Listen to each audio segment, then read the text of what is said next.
विज्ञान के कुछ बहुत ही इंटरेस्टिंग सवालों की इस दुनिया में आप सभी का स्वागत है।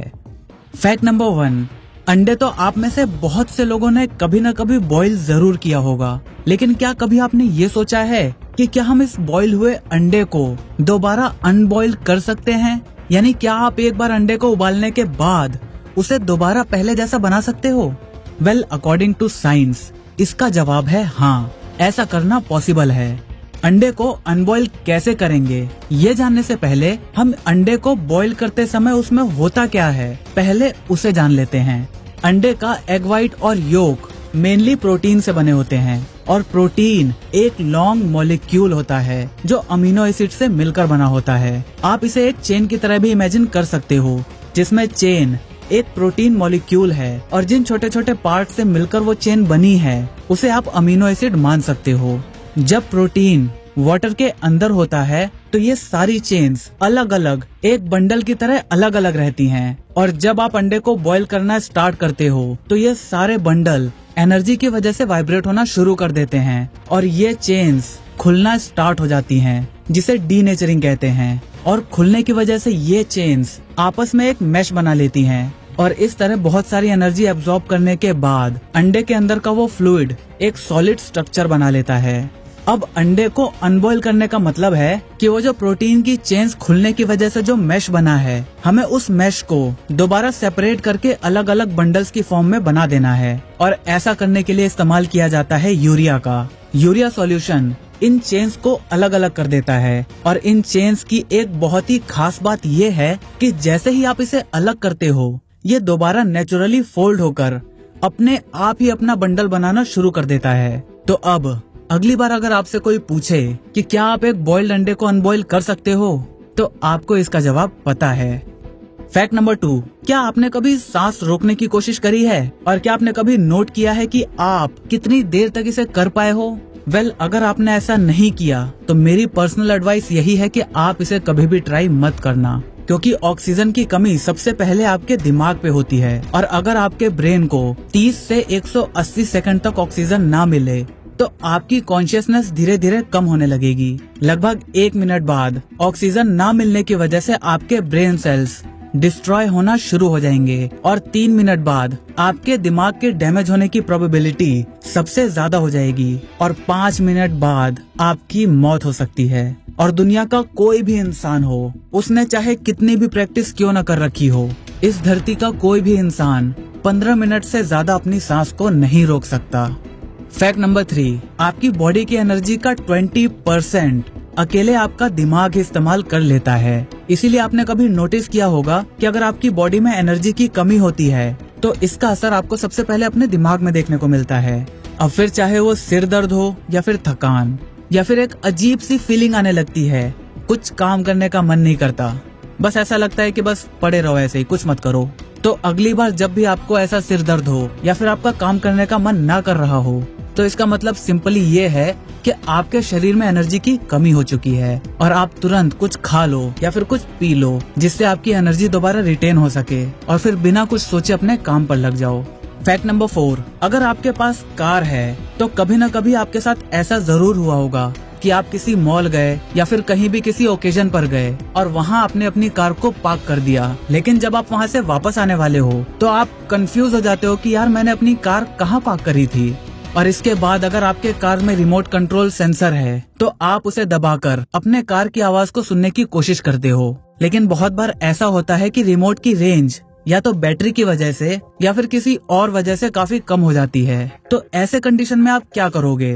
वेल, अगर ऐसे कंडीशन में आपको अपने रिमोट की रेंज को बढ़ाना है तो आप उसे अपनी चिन के नीचे सटाकर इस्तेमाल कर सकते हो। एक्चुअली इस प्रोसेस में आपका स्कल एक कंडक्टर की तरह काम करेगा और आपकी चाबियों के लिए एक्स्ट्रा एंटीना प्रोवाइड करेगा, जिससे आपके चाबियों की रेंज बढ़ जाएगी। कभी ट्राई करके देखना। फैक्ट नंबर 5, बारिश। ये नाम सुनते ही शायद आपको भी मेरी तरह एक फ्रेशनेस का एहसास होता होगा। एक्चुअली जब पहली बार बारिश होती है तो उसके बाद एटमॉस्फेयर में एक स्मेल फैल जाती है, जिसे हम अपनी मिट्टी की खुशबू भी कहते हैं। और कई लोगों को बारिश सिर्फ इसीलिए पसंद है क्योंकि इसके बाद वो उस खुशबू को एंजॉय कर पाएंगे। लेकिन क्या आपको पता है कि साइंटिस्ट ने इस स्मेल को एक नाम भी दिया है? पेट्रिकॉर। लेकिन पानी की तो कोई स्मेल होती ही नहीं है। और बारिश के बाद क्या सच में जो खुशबू आती है वो हमारे मिट्टी की ही होती है? एक्चुअली ये खुशबू मेनली 3 चीजों की वजह से आती है। नंबर 1, जमीन में पाए जाने वाले बैक्टीरिया एंटीनोमाइसाइट्स। ये सूखी मिट्टी में पोर्स बना देते हैं और जब बारिश होती है तो ये पोर्स पानी से डिस्प्लेस हो जाते हैं और हवा में मिल जाते हैं और इस तरह हम इन्हें स्मेल कर पाते हैं।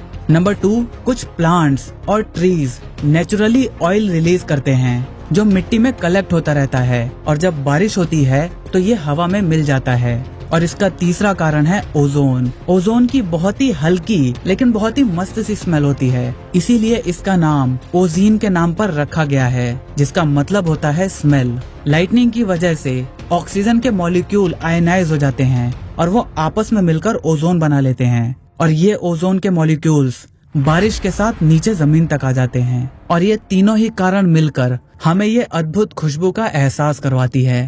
फैक्ट नंबर 6, वैसे तो एयरप्लेन में बहुत सारी लाइट्स लगी होती हैं, लेकिन क्या आपने विंग्स के नीचे लगी ये रेड और ग्रीन कलर की लाइट को कभी नोटिस किया है? इन्हें नेविगेशन लाइट्स भी कहते हैं। जब पायलट्स फ्लाई कर रहे होते हैं तो रात के समय उन्हें एयरक्राफ्ट की केवल लाइट्स ही दिखाई देती हैं और इन लाइट्स की वजह से सामने वाले पायलट को ये पता चलता है कि ये एयरक्राफ्ट किस डायरेक्शन में जाने वाला है। आप इसे इस फोटो से आसानी से समझ सकते हो। पहले वाले केस में हेलीकॉप्टर आगे की तरफ जा रहा है और इसे अपने लेफ्ट साइड में एक एयरक्राफ्ट दिखाई देता है और ग्रीन कलर की लाइट भी उसी की तरफ है, तो इसका मतलब है कि एरोप्लेन हेलीकॉप्टर की तरफ फ्लाई कर रहा है और उन दोनों में क्रैश होने के चांसेस काफी ज्यादा हैं। जबकि दूसरे केस में एयरक्राफ्ट राइट साइड में है और हेलीकॉप्टर को ग्रीन लाइट फिर उसी साइड दिखाई देती है। इसका मतलब ये है कि एरोप्लेन ऑलरेडी पाथ क्रॉस कर चुका है और हेलीकॉप्टर से दूर जा रहा है।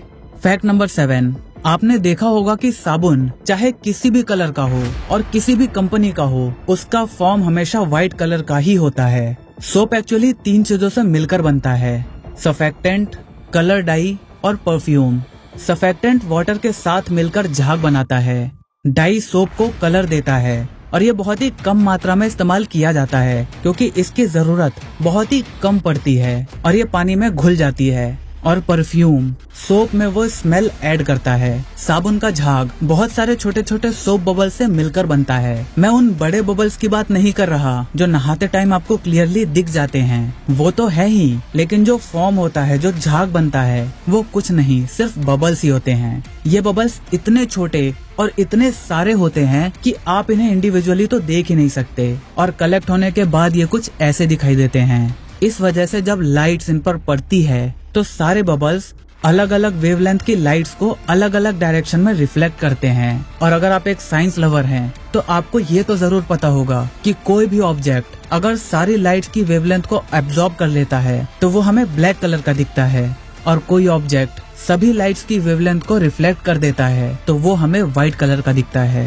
फैक्ट नंबर 8, आपने शराबियों को कभी न कभी तो जरूर देखा होगा और आपको शायद ये बात पता भी हो कि शराब पीने के बाद अक्सर लोग उस दौरान हुए सारी चीजों को भूल जाते हैं। जब उनको होश आता है तो उनको कुछ भी याद नहीं रहता या बहुत ही थोड़ी थोड़ी सी मेमोरी रह जाती है कि पिछली रात या जब उन्होंने शराब पी थी तो उस टाइम पर क्या हुआ था। एक्चुअली में वो कुछ भूलते नहीं हैं। नशे की हालत में उनका ब्रेन नई मेमोरीज क्रिएट करना बंद कर देता है। जब आपके दिमाग को कोई भी इन्फॉर्मेशन मिलती है तो वो उसे पहले अपनी शॉर्ट टर्म मेमोरी में स्टोर करता है और फिर अगर उसे ऐसा लगता है कि ये इन्फॉर्मेशन काम की है तो वो उसे लॉन्ग टर्म मेमोरी में स्टोर कर देता है। लेकिन जब कोई शराब पीकर नशे में होता है तो उनका दिमाग चीजों को शॉर्ट टर्म मेमोरी से लॉन्ग टर्म मेमोरी में स्टोर करना बंद कर देता है और इसीलिए होश में आने के बाद वो उस दौरान हुई कोई भी बात याद नहीं रख पाते।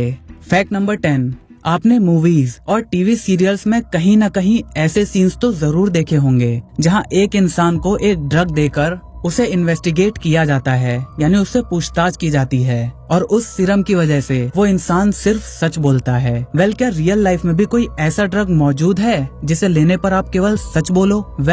इसका जवाब है हाँ भी और नहीं भी।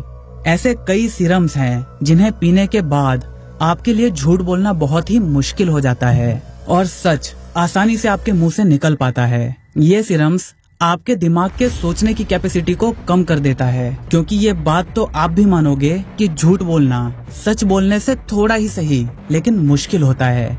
बीबीसी की एक रिपोर्ट के मुताबिक एक इंसान ने अपने ही ऊपर ऐसा टेस्ट किया। जब पहले उसे हल्का हल्का डोज दिया गया तो वो अपने प्रोफेशन के बारे में झूठ बोल रहा था। उसने बोला कि वो एक कार्डियक स्पेशलिस्ट है, लेकिन जब डोज को धीरे धीरे बढ़ाया गया तो बाद में उसने ये बताया कि वो एक टेलीविजन प्रोड्यूसर है। लेकिन अभी भी आज तक कोई भी ऐसा ड्रग प्रूव नहीं हुआ है जिसे एक ऑफिशियल ट्रूथ टेलिंग ड्रग कहा जा सके। इसीलिए वेस्टर्न कंट्रीज ने इन्हें आज तक लीगल इन्वेस्टिगेट टूल मानने से इनकार कर दिया है। लेकिन भारत में रॉ और दूसरी कुछ सीक्रेट एजेंसीज शायद इन सीरम्स का इस्तेमाल करती हैं। मुझे उम्मीद है आज आपने बहुत सारी नई बातें जरूर सीखी होंगी और ऐसे ही नए फ्रेश डिटेल लेकिन मजेदार वीडियोस को देखने के लिए चैनल को सब्सक्राइब करके उस घंटे वाले बटन को दबाना मत भूलना। वीडियो पसंद आई तो इसे लाइक करके अपने सभी दोस्तों के साथ शेयर करना बिल्कुल भी मत भूलना, क्योंकि हम ऐसे ही ज्ञान बांटते रहते हैं। जय हिंद, वंदे मातरम।